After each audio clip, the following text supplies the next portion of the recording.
Hi everyone, this is Danielle from the Glenn County Cooperative Extension Office. Today we're just going to be going over one of the tools for the 2021 SWEEP application, the water savings tool.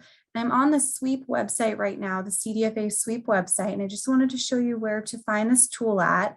You can find it in the application portal if you've already made, if you've gone into the program already, they should have a link for it inside the application. Otherwise, you can find it on the home page on the right-hand bar here under application materials, and it's the SWEEP Irrigation Water Savings Calculator. So I'll go ahead and stop sharing my screen and just pull that up real quick.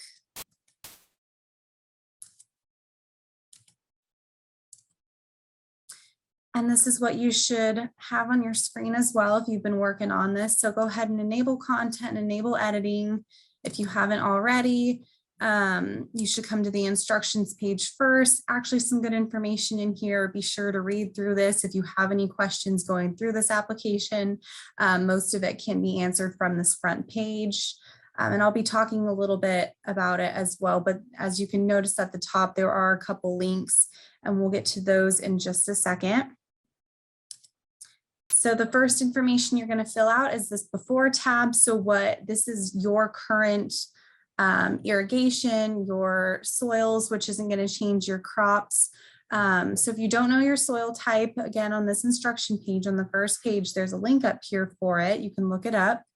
If you do, you can just go ahead and scroll through those and click one and fill it in. Pick your crop in here. They do have a wide list in here, but if for some reason that your crop isn't listed in here, they're saying to please pick a crop that has a similar water demand as yours, something that's the most similar to yours. And there's a spot in the actual application where you can go through and kind of explain what's going on. And yeah, you'll just be able to explain a little bit about your choices that you make in here. And then this third little box on the top is for base, township, and range. And there's also a link in this first page on the instructions page to find your base, township, and range. So they have all that information for you, which you will need all this information for the before and after. Practices, you can go ahead and select what you currently have. And then there's another spot for what you're going to be transitioning to.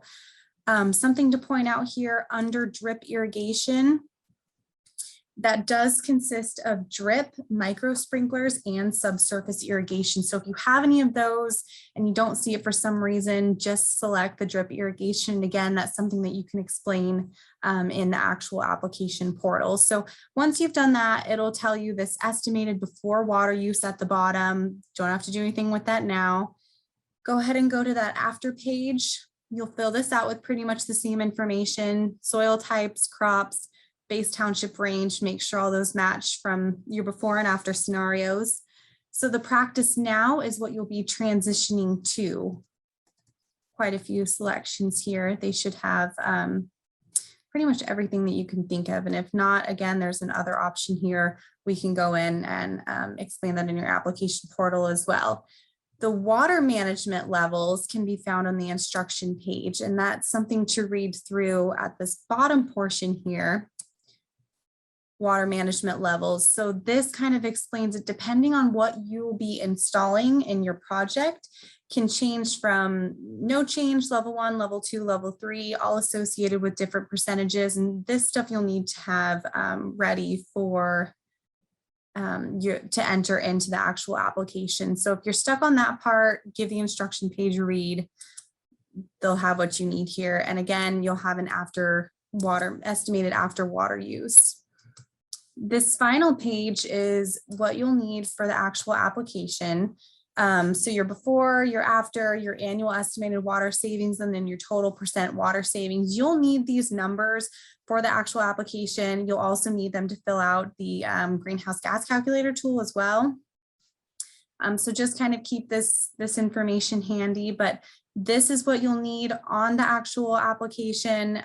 They have, when you go and fill out this information, it will tell you in cell F3, you'll need this number. So it's pretty easy to walk through. But that's pretty much it. And again, if you want to read any background information, you can on here. Any descriptions that you're not familiar with can be found in the back. But again, just want to point out the links on the front page for soil type, base, township, and range. This kind of walks you through the whole tool as well, but I just wanted to give a quick video on how to fill that out. When you're done with this, make sure you file and save it according to your personal application. So you'll have your application number up here, what tool it is, and your name. There's naming instructions on the application. So just make sure you follow those. I think that's pretty much it for this tool. We'll have more videos in our series going over the other tools. So keep an eye out for that on our website and our YouTube page. In the meantime, feel free to reach out to one of us if you have any questions, and thanks for watching.